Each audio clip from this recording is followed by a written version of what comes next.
The hospital hallway smelled like antiseptic and burnt coffee, and that was exactly how Ethan Calloway knew he was back in the wrong city. He had spent 11 years trying to forget Millbrook, 11 years building a career in Boston, then Seattle, then 3 back-to-back years in Geneva running clinical trials that had no room in them for memory or regret. He had done a good job of it, too. Most days, the name didn't surface at all. Most days. He stood near the nurse's station, on the 4th floor of Millbrook General, still in his travel coat, waiting for the department head to finish a phone call that had clearly started long before Ethan arrived. The hospital was smaller than he remembered. The fluorescent lights still buzzed at that particular pitch that burrowed into the back of your skull. He was reading the patient board without really seeing it when he heard footsteps. Quick, purposeful, slightly uneven, like someone carrying something heavier than they were letting on. He didn't look up at first. Then the scent of lavender soap cut through the antiseptic, and something in his chest pulled sideways. She was pushing a medication cart, hair pulled back in a loose knot, wearing dark blue scrubs with a small ink stain near the left pocket. Her eyes were fixed on the chart in her hand. She was mouthing numbers quietly, doing math in her head, the way she always used to do when she was concentrating. He recognized it before he recognized her face. Nora Beckett. Ethan did not move. His briefcase was still in his hand. He was aware of that distantly, the way you become aware of your own heartbeat when something shocks you into stillness. She hadn't seen him yet. She reached the far end of the corridor and turned into room 412 without looking up. The cart wheels squeaked once, then silence. Ethan exhaled. He had assumed on some level that if he ever saw her again, it would feel smaller than this. That time would have worn the edges down. That she would be just a face from before, and he would be just a man who had moved on, and they would exchange polite words in the way that people do when they have put enough years between themselves and something painful. He had been wrong about that. The department head, Dr. Warren Chu, appeared at his elbow and shook his hand firmly. Dr. Calloway, welcome back to Millbrook. I trust the drive wasn't terrible. It wasn't, Ethan said. He followed Dr. Chu down the hallway, past room 412, and did not look through the window. He told himself it was coincidence, the fact that she worked on the same floor. Millbrook General was not a large hospital, but it was not small either. There were 3 other surgical floors, 2 ICUs, an ER rotation that would have kept him away from the 4th floor entirely. Statistically, their paths didn't have to cross. Statistics had never been kind to Ethan Calloway where Nora Beckett was concerned. He saw her 3 times in the first week. Once at the pharmacy window, once in the cafeteria. She was eating a granola bar standing up, reading something on her phone, gone before he finished filling his coffee. And once in the parking garage on a Thursday evening, when the rain was coming down sideways and she was struggling to keep an umbrella from inverting while balancing 2 grocery bags and a child's backpack over one shoulder. She still hadn't seen him. He watched her fight the umbrella for a moment. She won, barely, shoving it down and accepting that she would simply be wet, hoisting the bags higher. There was something in the way she moved that had changed. She was efficient in a way she hadn't been before. Compact, like she had learned to take up less space and less time, and had gotten very good at it. He drove out of the garage without stopping. It wasn't avoidance exactly. He told himself it was consideration. She clearly had a life that didn't include him, and showing up unannounced in the middle of it. In the rain, in a parking garage, 11 years later, was not the entrance a person made when they wanted to be taken seriously. He didn't find it, she did. The 4th floor supply room was poorly lit and full of shelving that had been reorganized at some point without logic. Ethan went in on a Friday afternoon to look for compression wraps for a post-op patient whose chart had been misplaced in the system transition. He found the supply room, found the shelves, did not find the compression wraps, and was on his 3rd pass of the same aisle when the door opened behind him. They moved everything in January, said a voice. The wraps are on the bottom left, under the IV supplies. It makes no sense. I've complained twice. He turned around. Nora Beckett stood in the doorway holding a clipboard, looking at him with an expression that was very carefully composed. Her eyes were steady. Her jaw was set in a way he recognized, the particular set of her jaw she used when she was deciding something. Ethan, she said. Flat. Not a question, Nora. A pause. The fluorescent light above them ticked. I heard you came on as the new head of cardiothoracic, she said. Interim, he said. Doctor. Parsons is on medical leave. Right. She moved past him, opened the lower cabinet he'd missed entirely, and retrieved a box of compression wraps without looking. She held them out. "Room 418?" He took the box. 408. She nodded. Turned to the shelves she had come for. "How long have you been here?" he asked. He didn't mean here in the supply room. She understood what he meant. "Almost 4 years," she said, still facing the shelves. "I came back when my mother got sick. She passed about 2 years ago, and then it made sense to stay. Millbrook it's a good place to raise a kid." He registered the word. "You have a child," he said, "a daughter." She found what she was looking for, a box of sterile gauze, and tucked it under her arm. "She's 7. Her name is Rosie." A pause, barely a half-second. "Her father isn't in the picture." She turned to face him then. Her eyes did that thing he had always struggled to describe. Not cold, not warm exactly, but very clear. Like she was looking at something and seeing it precisely as it was. "It's a small floor," she said. "We're going to run into each other. I'd rather it not be strange." "It doesn't have to be," he said. She nodded once. Left. He stood in the supply room with the compression wraps in one hand, and the distinct sense that he had just been given something. A door left slightly open, not an invitation, but not a wall either, and that he had better not waste it. He did not waste it. He was careful, though. Deliberate in the way he had learned to be with things that mattered. He didn't seek her out. He didn't manufacture reasons to be near her. But when they were in the same place, which happened, because fourth floors are small, and shifts overlap, and the cafeteria only has so many tables, he was present. He listened more than he spoke. He noticed things. He noticed that she always took the same chair in the nurse's break room, the one closest to the door, because she could see the hallway from it, and she never fully stopped watching for something that might need her. He noticed that she kept a worn photograph tucked in the inside cover of her clipboard, and though he never saw it clearly, he knew from the angle and the color of it that it was of a child. He noticed that she smiled at patients differently than she smiled at colleagues. Fuller, less guarded, like she had made a decision about them that she hadn't quite made about everyone else. He noticed that she never smiled at him that way. He also noticed, though he tried not to catalog it, the small signs of a life managed tightly. The lunch she packed in a container that was always the same size, not large. The shoes that were good quality but old, resoled at least once. The way she checked her phone with a particular tension on Tuesday afternoons, that he eventually realized corresponded to a custody mediation appointment she had been attending. He didn't ask about that. Not yet. What he did do on a Wednesday in October was stay late for a post-op complication on a patient who was not technically his, but whose chart he had reviewed earlier in the week and whose numbers he had not liked. He was still in the corridor at 9:45 when Nora came off her shift, coat on, bag over one shoulder. She slowed when she saw him. "Is Mr. Delaney okay?" she asked. He was always surprised by how much she tracked, even patients that weren't on her assignment. "He's stable," Ethan said. "It was a clot. We caught it.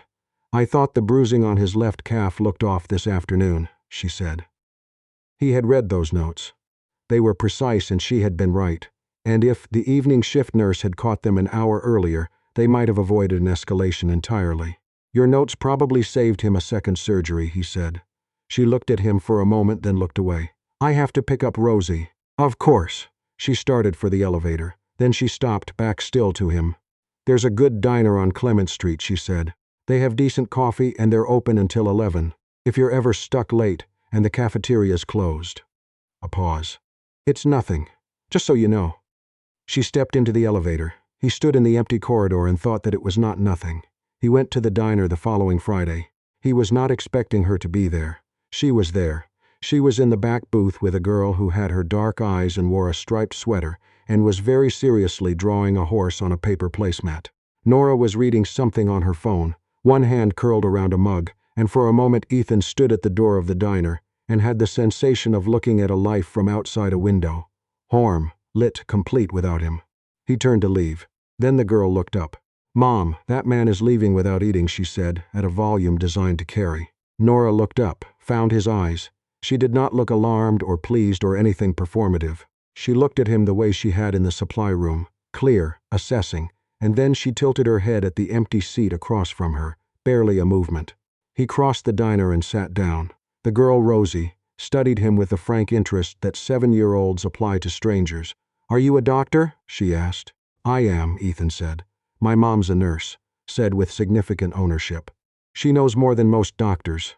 "Rosie," Nora said, It's true, you said so. I said some nurses have more patient contact than residents, which is a different statement. Rosie considered this. Same thing, she concluded, and returned to her horse. Ethan ordered coffee. It was, as advertised, decent. They talked about the hospital in the way colleagues do. Careful, professional, comfortable. And Rosie interjected periodically with observations that were sometimes relevant, and usually not, and always delivered with great confidence. When Rosie finished her drawing, she pushed it across the table to Ethan. "You can have it," she said. "The tail's not right, but the legs are good."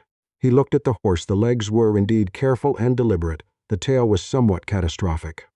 "Thank you," he said. "I'll put it somewhere I can see it." Rosie looked at him appraisingly. "Okay," she said, as if she had decided to approve him, at least provisionally. Nora was watching. When his eyes met hers, she looked back down at her mug, but the corner of her mouth moved. He folded the drawing carefully and put it in his coat pocket. October became November. The diner became a loose habit, not scheduled, but it happened often enough that the woman at the counter learned his coffee order. Rosie started bringing him drawings when she came. Ethan kept all of them, filed in his desk at the hospital in a folder labeled Patient Dynaments so no one would bother it. One evening, walking out to the parking garage together after late shifts, Nora told him about Marcus. She said it in the way people say things when they've been deciding whether to say them for a while, and the decision has finally shifted. He was a paralegal when I met him. Smart, funny. The kind of person who knows how to read a room. She paused. Also the kind who knows how to use that. He had another family in Portland. I didn't find out until Rosie was 4 months old. Another pause. He's never paid support. His lawyer keeps filing continuances. I have a hearing in December. Does he see Rosie? Ethan asked. He filed for visitation last spring, she said. He's never actually exercised it, but the filing is there and his lawyer uses it as leverage. As long as that's in the air, it makes everything harder. She said it matter-of-factly, the way she said most things. Not asking for anything, just placing a fact in front of him so he would understand the shape of her life. He understood it. She had spent 4 years being precise and self-contained and taking up as little space as possible, because the world had shown her that when she reached for things, the ground shifted under her. "I should have told you sooner," she said. "Why I came back to Millbrook. Why I stayed. You don't owe me a timeline," he said. She looked at him. "No," she said, "but I wanted you to have it." He thought about that for a long time after she drove away. The call came on a Monday night in November. Ethan was reviewing charts at home when his phone rang. Nora, which was unusual. She almost always texted. "I'm sorry to call." Her voice was controlled, but the control was costing her something. "I didn't know who else. Rosie has a fever. It went up fast. It's 104.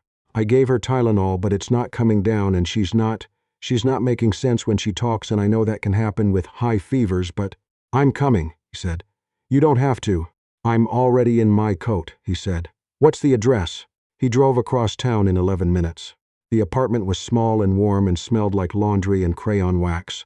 Rosie was on the couch under 3 blankets, cheeks flushed the deep red of a high fever, mumbling something about horses.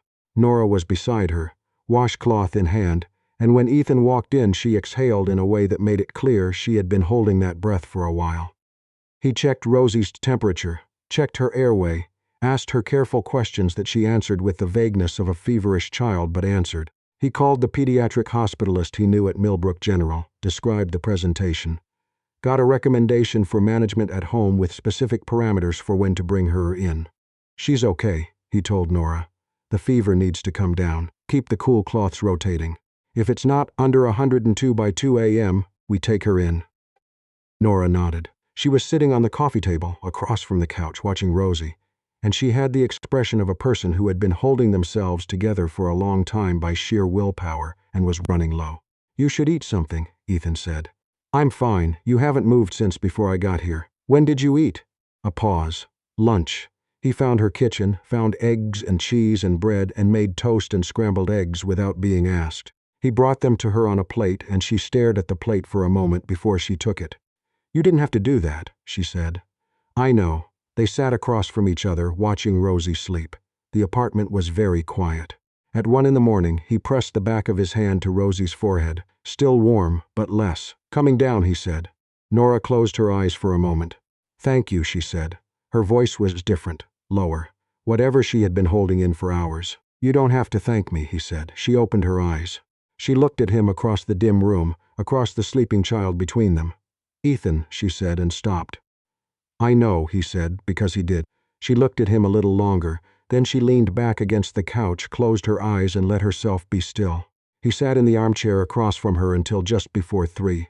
Rosie's fever broke at 2:40. He covered her with a fresh blanket and left a note on the kitchen counter. Temperature was 99.1 at 2:40. "Call me when you wake up, both of you," and let himself out quietly into the cold. He sat in his car for a moment before starting the engine. He did not want to leave. He had sat in that apartment and felt something he hadn't felt in 11 years, maybe longer, the specific quiet of being in the right place. Not useful, not accomplished, not successful, just right. He drove home and didn't sleep. Marcus Delaney. Nora had always called him by his full name when she referred to him, as though his first name alone was something she had stopped trusting. Found out Nora was seeing someone the way people find things out in small cities, through someone who knew someone. He started with a text to Nora. Then several more. Then, on a Thursday afternoon, he appeared in the hospital lobby. Ethan heard about it secondhand, which was the wrong way to hear about it. Nora came to his office at the end of her shift. She sat across from his desk, coat still on, and told him in the same flat, factual way she told him most things. Marcus had come to the hospital. He had told her, in the lobby, that if she didn't agree to drop the child support claim and give him unsupervised visitation, he would go to the court and claim that she had been providing Rosie with a medically unstable home, pointing to the fever episode from the previous month, which he had heard about from somewhere, and that she had been leaving Rosie with a man Rosie barely knew. "He said he has a witness who will testify that Rosie was left alone while you were there," Nora said. "That's not what happened," Ethan said. "I know that. You know that." Her voice was controlled. "But Marcus knows how to construct a narrative. It's what he does." She looked at her hands in her lap. "I can't afford another legal battle. My attorney's fees from the last filing nearly cleaned out my savings. If he pulls Rosie into a custody hearing, Nora," she looked up, "I want to help. Not because of us or what I want this to be." He chose the words carefully, because what he's describing is harassment, it's coercion, and you have evidence. He paused. "You've kept his text? Everyone, 2 years of them. Then you're not as unprotected as he wants you to think you are." He leaned forward. "I have a colleague in family law, Graham Lester. He's in Albany, but he's licensed in this state and he's good. Will you let me make a call?" She was quiet for a moment. "This isn't charity," he said quietly. "This is me knowing someone useful." "That's a thin line," she said. "It is," he said. "But I'm asking." She looked at him for a long time. Outside his window, the hospital parking lot was gray and wet, and someone was loading a patient into a transport van. "Okay," she said finally. "You can make the call." He made it that night. Graham Lester, who owed Ethan a favor from a case 3 years ago, and was exactly the kind of attorney who got quietly furious at coercion, agreed to review the file. Within 10 days, he had filed a motion to compel the child support, documented Marcus's hospital visit as witness intimidation, and sent a letter to Marcus's attorney that, as Graham described it with some satisfaction, clarified the legal consequences of continuing the pressure campaign. Marcus went quiet, not immediately.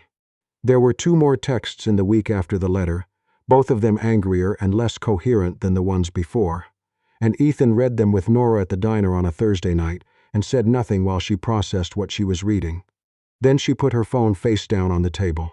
"He's scared," she said. "Yes," Ethan said. "Scared people can still do damage," she said. "They can," he said. "But he doesn't have ground to stand on, and he knows it now." She looked out the diner window at the street.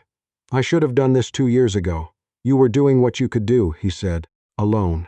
She turned back to him. The diner was nearly empty. Rosie was at a sleepover. Nora had mentioned it earlier, carefully, like it was just information and not a fact that had any particular meaning tonight. "You don't have to keep doing this," she said. "I know I don't, Ethan." She stopped. Started again. "I'm not the same person I was. I know you probably have some version of me that's 11 years old and I can't be that person. I'm tired in ways I wasn't then. I have a child who is my first priority, always. I have walls up that I built on purpose and I'm not sure I know how to take them down even if I wanted to." "I'm not asking you to take them down," he said. "I'm asking you to let me stand near them for a while." She looked at him. "I know I left," he said. "I left because I thought I had to, and I did it badly, and I am not going to tell you that makes it okay because it doesn't. I've had 11 years to understand what I gave up, and I understand it clearly." He paused. I came back to Millbrook because the posting was right. That's true. But I stayed on the 4th floor when I could have transferred to cardio at Baxter because of you. That's also true. A long silence. I'm still scared, she said at last. I know, he said. So am I. She looked at him across the table and something in her face shifted. Not open, not resolved, but movable. Like the wall he had mentioned was still there, but she had turned to face it, which was different from turning away. She picked up her coffee. Come to Sunday dinner, she said. Rosie wants to teach you to draw horses properly. Apparently, the ones you do are terrible. She's seen exactly one of my horses, he said. One was enough, apparently. He smiled. Sunday, he said. It was not a straight line from there. He hadn't expected it to be. There were evenings when Nora went quiet and he sat with the silence without filling it. There were nights she was exhausted in the bone-deep way of a person who had been a safety net for too long, and he made dinner or took Rosie to the park, or simply left her alone to sleep, whichever seemed right. There were conversations that circled old things, his leaving, what she had faced in the years after, what it had cost her, and he did not try to rush through them or resolve them, because some things are not meant to be resolved, they are meant to be said. Rosie, who had no patience for adult ambiguity, decided she liked him without reservation sometime around Thanksgiving, and expressed this by sitting next to him at every available meal and insisting he learn her entire elaborate mythology about a horse named General who was apparently the leader of a herd that lived in a cloud kingdom. He learned the hierarchy. He drew General badly. Rosie corrected him with frank authority. One evening in December, Ethan was at the kitchen table going over court documents that Graham had sent. The child support ruling had come through in Nora's favor. Marcus had failed to appear for the hearing when Rosie came and stood beside him. She looked at the documents with the focused interest of a child who cannot yet read adult bureaucratic language, but can tell by the atmosphere that something important is there. Is it good news? She asked. It is, he said. She nodded, satisfied. Then she went to the window, pressed her nose to the glass, and reported that it had started to snow. Nora came out of the hallway, hair down from her work bun, in a sweater he'd seen her wear on every cold weekend, and looked at the documents on the table and then at him. It's done? She asked. It's done, he said. Something moved across her face, relief, then something more complicated, then something simpler. She crossed the kitchen, pulled a chair out, and sat down beside him at the table, not across from him. Beside, she looked at the snow through the window where Rosie was still narrating the weather. Thank you, she said. He had told her before she didn't need to. He didn't say it again. He just sat there, shoulder to shoulder with her, in the kitchen light watching the snow. There is a specific morning that Ethan will remember for the rest of his life. It was March. He had been up early for a 6 a.m. consult and stopped at the diner on the way to the hospital. He was in the back booth with coffee and the overnight notes when the door opened, and Nora came in with Rosie, who was in her school coat with a backpack shaped like a turtle. Rosie's school was apparently on the same block. Nora was dropping her off on the way to her shift. They hadn't seen him yet. He watched Rosie say something emphatic, and Nora tilt her head the way she did when she was trying not to smile and failing. Nora zipped Rosie's coat up one notch, while Rosie explained something with large gestures. Then Nora held her face in both hands for a moment, just a moment, a private, ordinary moment, and pressed her forehead against Rosie's. Then Rosie ran out the door toward school, and Nora turned around. She saw him. The look on her face cycled through surprise and then something else, something softer, that she did not immediately compose away. She came to the booth and sat down across from him. How long have you been here? She asked. Long enough to watch that, he said. You're very bad at pretending you're not about to laugh. She was explaining General's new military strategy, Nora said, pulling off her coat. It involves aerial reconnaissance. I have questions. He smiled. She looked at him across the table in the early morning light, coffee steam between them. You're different than I remembered, she said, quietly, like she was confirming something she'd been thinking for a while. Good different or bad different? Good, she said without hesitating. He reached across the table and covered her hand with his. She didn't pull back. She turned her hand over slowly and held on. Outside the diner window, Millbrook was waking up. A city that had been just a place he came back to was slowly, in the way of slow things, becoming home. 18 months later, on a Saturday afternoon in September, when the light was the particular gold it gets, at the end of summer, Rosie Beckett stood in the backyard of a house that had become theirs. wearing a yellow dress that she had selected herself over the objection of no one because Nora had learned to choose her battles, and holding a sign she had made with markers that said, in large uneven letters, "They said yes." She had made it the night before in preparation. Inside, Graham Lester and his wife were standing in the kitchen eating cake that Nora had made from scratch for the first time since Ethan could remember her cooking with any joy in it. Colleagues from the hospital were in the living room. Nora's friend from nursing school was laughing too loud at something someone had said, the way she always did. Ethan stood near the back door, watching Rosie chase a neighbor's dog in circles around the yard with the sign still in her hand. He had a glass of something he wasn't drinking. He was thinking about a corridor in a hospital, a supply room, lavender soap, and 11 years he had not wasted, because the waste would have been not coming back, and he had come back, and here he was. Nora appeared at his shoulder with her own glass. "She's been waiting to use that sign since you asked me," she said. "She made it 30 seconds after I said yes," Ethan said. "She made it while you were still kneeling," Nora said. "I genuinely do not know when she got the markers." He looked at her. She was watching Rosie, and her face was the thing he would never fully get used to. The way it looked now, unguarded, like she had finally decided the ground was stable enough to stand on.